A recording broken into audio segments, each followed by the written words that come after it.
सवाल फिर वही आता है कि कांड होता है, इसके बाद सभी लोग चौकन्ने हो जाएंगे। इसके बाद अभी कुछ दिन के बाद जैसे ये मामला शांत होगा फिर अपने धरने पर चले जाएंगे। लोग एनओसी तो ले लेते हैं, और आज की डेट में कैसे एनओसी मिलती है आप पहले ही बता चुके हैं, अपने इंट्रो में ही बता सके हैं कि चाहे फायर की एनओसी हो चाहे इसकी एनओसी हो, केवल एक औपचारिकता मात्र है। बिजली विभाग, विद्युत सुरक्षा विभाग और भी जो फायर डिपार्टमेंट, निश्चित तौर पर कहीं ना कहीं सभी जगह इस प्रकार की लापरवाही बढ़ती गई है। तो कार्रवाई होना चाहिए और नजीर बनना चाहिए कि इस प्रकार की घटना आगे ना हो। जल्दबाजी में केवल दिखाने के लिए कार्रवाई हो जाए, इससे काम चलने वाला नहीं है। ठोस कार्रवाई होना चाहिए, कानूनन कार्रवाई होना चाहिए, जो दोषी है उन पर कार्रवाई होना चाहिए। दुर्घटना पे दुर्घटना होती चली जा रही, हर 3 साल 4 साल 5 साल में लखनऊ में इस प्रकार की दुर्घटनाएं हो रही, फिर हम वही लकीर का फकीर पीटते रह जाते हैं। 4 PM न्यूज नेटवर्क में आप सभी का स्वागत है। मैं हूं क्षितिज कांत। राजधानी लखनऊ में अलीगंज में आपने देखा कोचिंग सेंटर में जब आग लग जाती है, 15 बच्चों की जानें चली जाती हैं, कई घायल हो जाते हैं। उसके बाद प्रशासन एक्टिव मोड पे आता है। सूबे के मुख्यमंत्री योगी आदित्यनाथ अपना अलीगढ़ का दौरा रद्द कर देते हैं। सूबे के उप मुख्यमंत्री ब्रजेश पाठक मौके पर पहुंचते हैं। मुख्यमंत्री योगी आदित्यनाथ मौके पर पहुंचते हैं। मीडिया से बात करते समय ब्रजेश पाठक जी के आंखों से आंसू तक छलक जाते हैं। लेकिन इन सभी चीज़ों का जिक्र करने से पहले मैं लवाना होटल में जो कांड हुआ था उसका भी जिक्र करूंगा, जिसके बाद हमारे पास एक कागज़ है। यहाँ पे आप देखेंगे कि अपर मुख्य सचिव द्वारा ये कागज़ जो लेटर जो दिया गया है जो सभी डिपार्टमेंट्स को, उसमें आप यहाँ पढ़ सकते हैं। हाल ही में जनपद लखनऊ के होटल लेवाना में हुए अग्निकांड में जान माल की हानि हुई थी। भविष्य में इस प्रकार की घटनाओं की पुनरावृत्ति ना हो, इस हेतु निम्नलिखित कार्रवाई सुनिश्चित की जाए। और इसमें आप यहाँ पर देखेंगे कि हर 3 साल में एक बार कॉमर्शियल जो भी बिल्डिंग है, जो भी कॉमर्शियल एनओसी है, उसकी जांच होनी सुनिश्चित कराई गई है। इस पूरे लेटर में ये लिखा हुआ है, लेकिन कोई भी कार्य इस स्तर पर किया नहीं गया।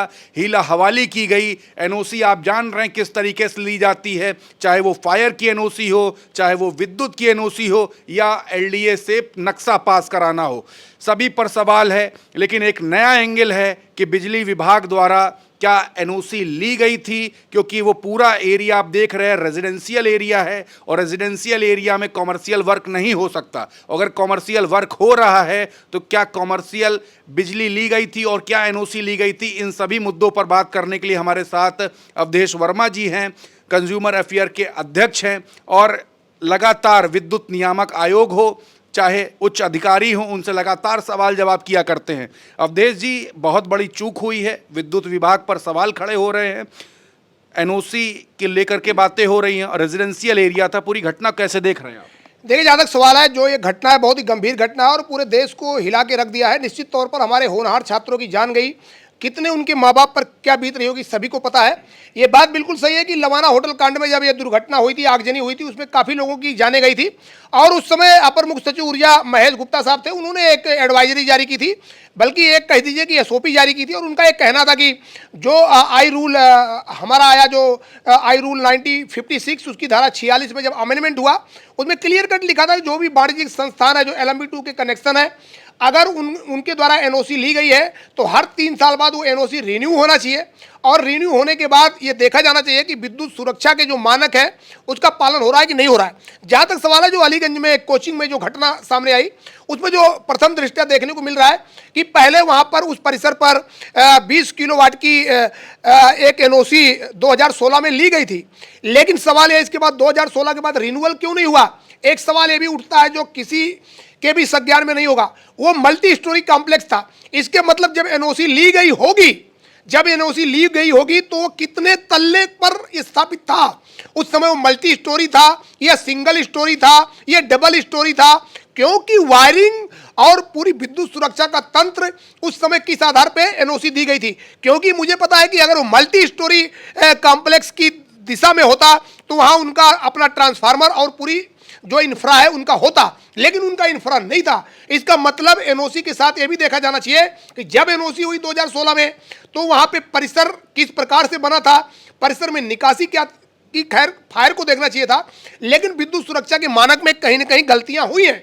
और एक गलतियां इसलिए हुई है कि जब एसीएस एनर्जी द्वारा यह एसओपी जारी किया गया, उस एसओपी को विद्युत सुरक्षा निदेशालय हो, पावर कारपोरेशन हो, मंडलायुक्त जितने सब कुछ जारी करते हुए जब ये निर्देश जारी किए गए, तो निश्चित तौर पर विद्युत सुरक्षा निदेशालय सहित पावर कारपोरेशन के जो भी आला अधिकारी हैं, सभी की ये ड्यूटी बनती थी कि वो जाकर वहां पर देखते कि वहां पर एनओसी रिन्यू हुई है नहीं हुई है।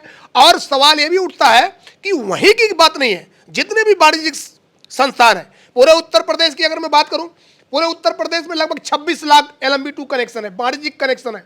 अगर मैं आपके बात करूं पूरे मध्यांचल में, जिसके अंदर लेसा भी आता, लगभग 6 लाख कनेक्शन है। सवाल यह है कि पूरे उत्तर प्रदेश में अगर 26 लाख कनेक्शन है, उनके द्वारा लिया गया भार 75 लाख किलोवाट है, उनकी स्थिति विद्युत सुरक्षा के मानक पर क्या है, कौन देखेगा? बिजली विभाग को देखना चाहिए, विद्युत सुरक्षा को देखना चाहिए। लेकिन एक बहुत बड़ा सवाल है, बिजली कंपनियां जिस तरह रेवेन्यू बढ़ाने के लिए लगती हैं, उनको ये बड़ा दुर्भाग्य की बात है, सुरक्षा के मानक पर उतना तेजी से नहीं लगती, जबकि आदमी की जान की कीमत सबसे ज्यादा महत्वपूर्ण होती है। रेवेन्यू तो आ जाएगा, लेकिन अगर आदमी चला गया वो नहीं आएगा। इस बात को लेकर कोई ऐसी बैठक नहीं है बिजली की, चाहे वो बिजली दर की सुनवाई हो या कोई भी सुनवाई हो, उपभोक्ता परिषद सबसे पहला सवाल यही करता है कि विद्युत सुरक्षा के मानक को सही करिए, 1956 रूल के तहत सही करिए, सेफ्टी डिवाइस सही करिए, और किसी की भी मृत्यु विद्युत दुर्घटना से ना हो, ऐसी व्यवस्था हमें बनाना है। लेकिन सवाल फिर वही आता है कि कांड होता है, इसके बाद सभी लोग चौकन्ने हो जाएंगे, इसके बाद अभी कुछ दिन के बाद जैसे ये मामला शांत होगा फिर अपने धरने पर चले जाएंगे। तो निश्चित तौर पर उत्तर प्रदेश सरकार को मैं आपके चैनल के माध्यम से कहूंगा कि इसकी तहकीकात के बाद ऐसी कार्रवाई होना चाहिए, ऐसे सख्त कदम उठाए जाने चाहिए कि इसके बाद उत्तर प्रदेश में इलेक्ट्रिकल सेफ्टी नॉर्म का उल्लंघन ना हो, विद्युत सुरक्षा के नॉर्म का उल्लंघन ना हो, इस प्रकार की दुर्घटना ना हो। हमारा यही कहना है सर। लेकिन लेवाना जब कांड हुआ, जो हमारे पास जो हाथ में जो लेटर है, इसमें अपर मुख्य सचिव लिखते हैं 3 साल की बात करी जा रही, हर 3 साल पे रिन्यूअल होगा, जांच होगी। तो जांच क्यों नहीं हुई? अगर जांच हुई होती तो आज इतनी बड़ी घटना ही ना होती। जहां तक सवाल है, पहले जो आई रूल था, आई रूल में पहले 5 साल की व्यवस्था थी, उसमें अमेंडमेंट हुआ। अमेंडमेंट होने के बाद जो इंडियन इलेक्ट्रिसिटी रूल 1956 की धारा 46 की धारा 1, 2, 3 को अगर आप पढ़िए तो निश्चित तौर पर अमेंडमेंट में ये बात आई कि अब कोई भी परिसर जो वाणिज्यिक संस्थान होगा, जो औद्योगिक संस्थान होगा, अगर उसके द्वारा एनओसी विद्युत सुरक्षा से प्राप्त की गई है तो 3 साल बाद उसकी रिन्यूअल होना चाहिए। एक सवाल ये भी है, सभी को इस चैनल के माध्यम से मैं बताना चाहता हूं, अगर कोई भी एनओसी किसी भी परिसर पर लेता है, अगर वो 20 किलोवाट की एनओसी है, अगर लोड भी क्रॉस कर रहा है, वो 25 हो रहा है, या उसके इंफ्रा में या उसके बिजली तंत्र में कोई भी बदलाव होता है, उसे दोबारा एनओसी को अपना जाके सही कराना पड़ेगा, क्योंकि जो इंफ्रा था वही इंफ्रा एनओसी पर काम करेगा। तो अक्सर क्या होता है कि लोग एनओसी तो ले लेते हैं, और आज की डेट में कैसे एनओसी मिलती है आप पहले ही बता चुके हैं, अपने इंट्रो में ही बता सके हैं कि चाहे फायर की एनओसी हो, चाहे इसकी एनओसी हो, केवल एक औपचारिकता मात्र है। यह औपचारिकता नहीं होना चाहिए, ये एक तरीके से आवश्यक सेवाओं पर बहुत बड़ा कंट्रोल होना चाहिए कि इस पर किसी भी हालत में उल्लंघन बर्दाश्त नहीं किया जाएगा। आदमी की जान की कीमत कभी भी कोई आंक नहीं सकता। तो सवाल ये उठता है कि इस प्रकार से घोर लापरवाही क्यों की गई?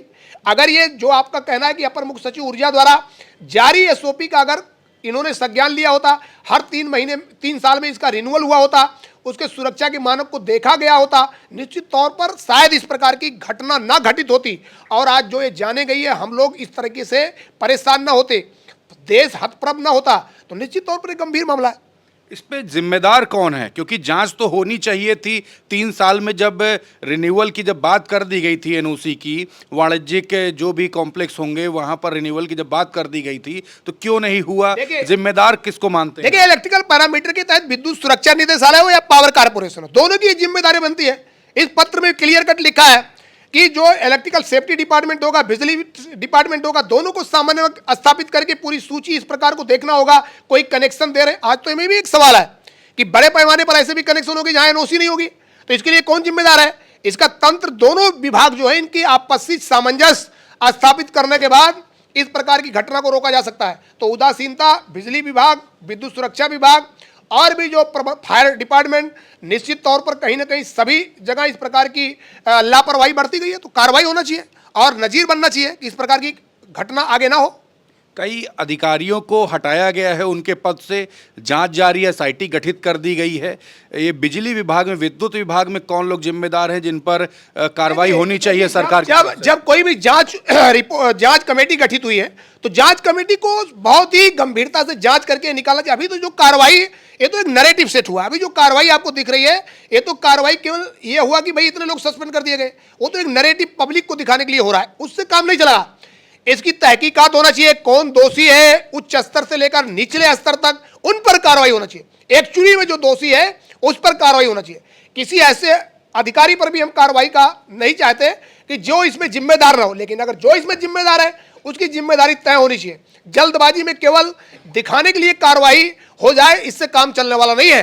ठोस कार्रवाई होना चाहिए, कानूनन कार्रवाई होना चाहिए, जो दोषी है उन पर कार्रवाई होना चाहिए। निश्चित तौर पर कहीं ना कहीं जब गलती हुई तो दोषी भी कोई होगा, दोषी कहीं भी, उस पर ऐसा कार्रवाई होना चाहिए कि जिससे आने वाले समय में उसको इस प्रकार की जो घटना हुई है, घटना नजीर बने और इस प्रकार की कोई भी घटना ना हो उत्तर प्रदेश में। इस मुद्दे पे क्या आप हर बार जैसे पहुंच जाते नियामक आयोग, क्या इस मुद्दे पे आपने नियामक आयोग में कोई बात रखी? मैंने इस मुद्दे पर कल नियामक आयोग में एक लोक महत्व प्रस्ताव दाखिल किया और हमने नियामक आयोग से मांग की है कि जो इस प्रकार की स्थितियां उत्पन्न हो रही है, इसको देखने के लिए नियामक आयोग तत्काल इनको निर्देश जारी करें। हमारा नियामक आयोग में ऑलरेडी लोक महत्व प्रस्ताव दाखिल है कि बिजली कंपनियां उदासीनता बरत रही है, विद्युत सुरक्षा, बिजली कंपनियां, सबका दायित्व बनता है, उनके लिए सख्त कदम उठाए जाएं। निश्चित तौर पर आने वाले समय में उस पर कोई सख्त गाइडलाइन जारी होगी।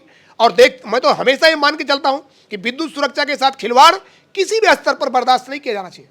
अच्छा, एक आखिरी सवाल आपसे कर लें, क्योंकि एनओसी जब दी जाती है तो उससे पहले अन्य एनओसी भी चेक की जाती है, चाहे फायर की एनओसी हो, चाहे वो जब तक एलडीए से एनओसी नहीं मिलेगी, जब तक नक्शा नहीं पास होगा तब तक फायर की एनओसी नहीं मिलेगी, और जब तक ये दोनों कागज नहीं होंगे तब तक बिजली का कनेक्शन भी नहीं होगा, इसकी भी एनओसी नहीं होगी। तो बड़ा जिम्मेदार और बड़ा खेल किया किसने? सबसे बड़ी बात है कि जो बिजली का हमारा डिपार्टमेंट है, जब वो कनेक्शन देता है तो कनेक्शन देते वक्त उसको फायर और ये वाणिज्यिक एनओसी देखना चाहिए, उसमें शिथिलता नहीं बरतना चाहिए, और ये भी देखना चाहिए एनओसी वो सही है कि नहीं है।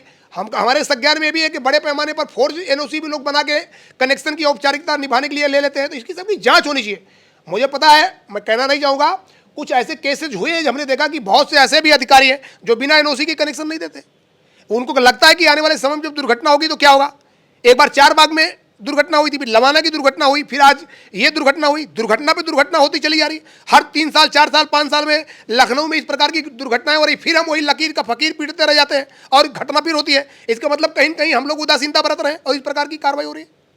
बिल्कुल, तो हमारे साथ अवधेश जी थे, तमाम मुद्दों पर बात हुई, एक बड़ा खुलासा हुआ है। लवाना की जब घटना हुई थी तो उस समय ये आदेश दिया गया था कि हर 3 साल में जो वाणिज्यिक जो कॉम्प्लेक्स हैं वहाँ पर जो विद्युत कनेक्शन हो रहे हैं उनकी जो एनओसी है हर 3 साल में जांच की जाएगी, लेकिन यहाँ पर जांच नहीं की गई। बड़ी हीला हवाली हुई है। 2016 में इनका कनेक्शन होता है, एनओसी मिलती है, लेकिन उसके बाद कभी रिन्यूअल हुआ ही नहीं। तमाम अधिकारी हैं जिन पर गाज भी गिर सकती है अगर कायदे से होती है। तो यहाँ पर अवधेश जी ने साफ अपनी बात रखी है। रिपोर्ट पर आपकी क्या राय है कमेंट बॉक्स में लिखें और जुड़े रहे 4 PM न्यूज़ नेटवर्क के साथ। मैं हूं क्षितिज कांत, कैमरा पर्सन शुभम के साथ 4 PM न्यूज़ नेटवर्क के लिए। धन्यवाद।